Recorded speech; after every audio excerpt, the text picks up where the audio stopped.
Bien le bonjour jeunes gens, je suis Professeur Mad et on se retrouve aujourd'hui pour apprendre le théorème de Pythagore. À partir d'aujourd'hui, je vais vous faire plusieurs vidéos de la sorte, apprentissage. N'hésitez pas à me dire dans l'espace commentaire qu'est-ce que vous voulez apprendre. C'est parti. Alors déjà que vous soyez en 5e, en 3e, en seconde, cette vidéo va vous servir. Alors tout d'abord, le théorème de Pythagore est un concept géométrique qui s'applique au triangle rectangle. Alors qu'est-ce qu'un triangle rectangle? C'est un triangle avec un côté à 90 degrés. Pourquoi ce théorème s'appelle-t-il le théorème de Pythagore? Car il porte le nom de son créateur. Oui, je confirme Miskin, il s'appelait Pythagore. Pythagore du 16, c'est un pseudo Fortnite. Alors à quoi consiste ce théorème? C'est très simple, il déclare ceci. Dans un triangle rectangle, le carré de la longueur de l'hypoténuse est égal à la somme des carrés des longueurs des deux autres. Alors déjà vous devez savoir qu'est-ce qu'un hypoténuse. Mais c'est très simple. L'hypoténuse est le côté le plus long du triangle rectangle. Et il est toujours opposé à l'angle droit. Donc maintenant on va voir un exemple ensemble. Voici un triangle rectangle avec trois sommets qu'on va nommer BDH. Oui, je sais que les lettres ne se suivent pas, mais j'avais un peu envie de parler de BDH. Donc quel est le but du théorème de Pythagore? C'est de trouver la longueur du côté manquant grâce aux deux autres côtés. Donc sur ce triangle rectangle, on peut constater que B mesure 4 cm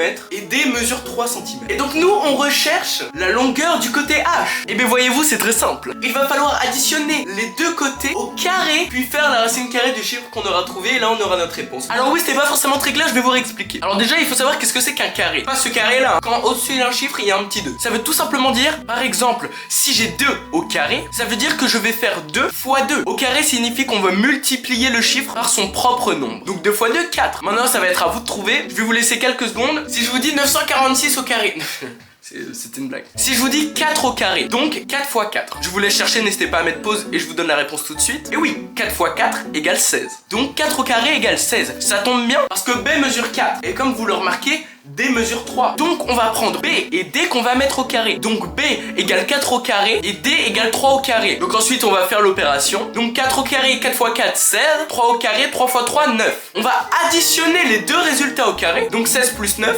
Évidemment, vous le savez, ça fait 25. Et donc on a presque notre réponse parce que maintenant on va faire la racine carrée de 25. Alors qu'est-ce que la racine carrée? Je vais vous montrer. La racine carrée est tout simplement l'inverse du carré. Au lieu de faire par exemple 4 au carré égale 16, on va faire la racine carrée de 16 égale 4. En gros on divise. Et si le nombre est un peu grand ou que vous trouvez pas, vous pouvez le faire à l'aide de votre calculatrice de cette façon. Vous allez faire seconde pour ceux qui ont la même calculatrice que moi et x au carré. Donc là voilà, vous voyez ce petit signe? Cette espèce de V signifie racine carrée. Donc ensuite vous écrivez le chiffre que vous voulez. Donc par exemple on va écrire 16 égale 4, comme je vous l'ai dit. Et d'ailleurs aussi, si vous voulez trouver le carré d'un chiffre, vous avez juste à taper votre chiffre. Donc là 4, carré égale 16. Tout est logique. Donc on doit trouver la racine carrée de 25. On fait seconde carré 25 égale 5. Et donc on a notre réponse, le côté manquant égale 5 cm. Donc voilà pour la théorie, maintenant on va parler de la rédaction. Comment écrire ça? C'est très important pour les vals. Et bien vous allez d'abord écrire, d'après le théorème de Pythagore, BDH est un triangle rectangle, virgule pourquoi pas. Enfin écrivez pas pourquoi pas, hein, c'est vous pouvez mettre une virgule. Donc d'après le théorème de Pythagore, dans un triangle rectangle, le carré de la longueur de l'hypoténuse est égal à la somme des carrés des longueurs des deux autres côtés. Bon, entre nous vous pouvez faire plus court, mais ça c'est la version bien complète, comme ça je vous donne tout ce qu'il faut. Et ensuite, attention, très important comment vous allez rédiger cette partie. Vous allez écrire h au carré égale b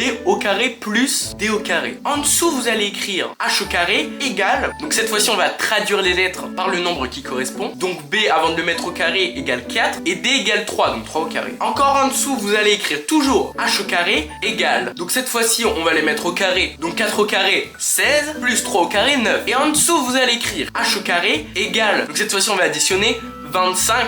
Et donc pour la dernière fois vous allez écrire h au carré égale 5.